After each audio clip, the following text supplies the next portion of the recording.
Putin there in Anchorage. We saw the world leaders here yesterday with this summit. We've heard phrases like coalition of the willing. We've also heard Article 5-like guarantees.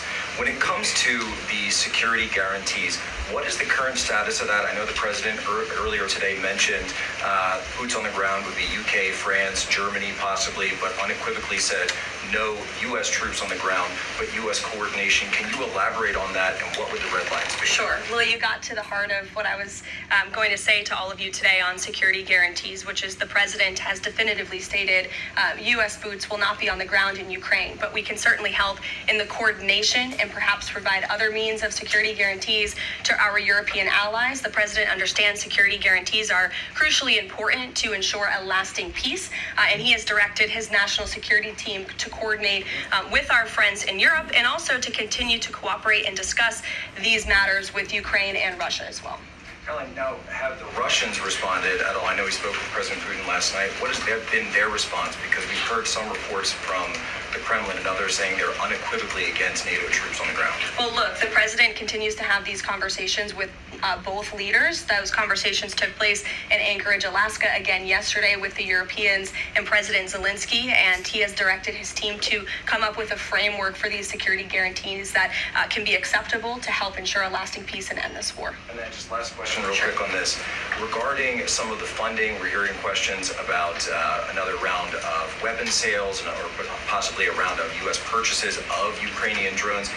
Will that money be funded by the U.S. taxpayers? Are we finally going to see an end to the U.S. taxpayer-funded, seemingly endless mandate for these foreign wars? Well, the president is very sensitive to the needs of the American taxpayer, and immediately upon entering office back in January, he made it very clear that we're not going to continue writing blank checks to fund a war very far away, which is why he came up with the very creative solution to have NATO purchase American weaponry, because it is the best in the world, and then to backfill the needs of the Ukrainian army and the Ukrainian people and their military. So that's the solution the president has came up with. We'll continue to see that forward. As for any additional sales, I'll have to defer you to the Department of Defense. Thanks so much. Thanks, Jack. Kelly.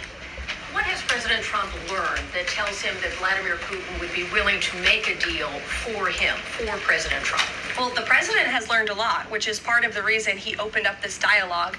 The previous administration, who oversaw the beginning of this war, refused to talk. And President Trump has always said, in order to learn, in order to move the ball forward with diplomacy and towards peace, you have to have open dialogue. And so that's why the president has had several conversations by phone and, of course, an in-person meeting last Friday with President Putin. He also has talked to President Zelensky dozens of times, had him here at the White House yesterday, and he's understanding what both sides want, what both sides are going to have to give up. And he has always said, in order to get a good deal, both sides are going to have to walk away a little bit unhappy. So he continues to learn a lot throughout these conversations, which is why we've seen progress from both sides. And I would also just add, when it comes to learning and moving the ball forward, look at how both Russia and Ukraine have actually talked directly for the first time in many years, thanks to the efforts of this president and this administration. Specifically for President Trump, though, what do you think Putin's motivation is to try to do something for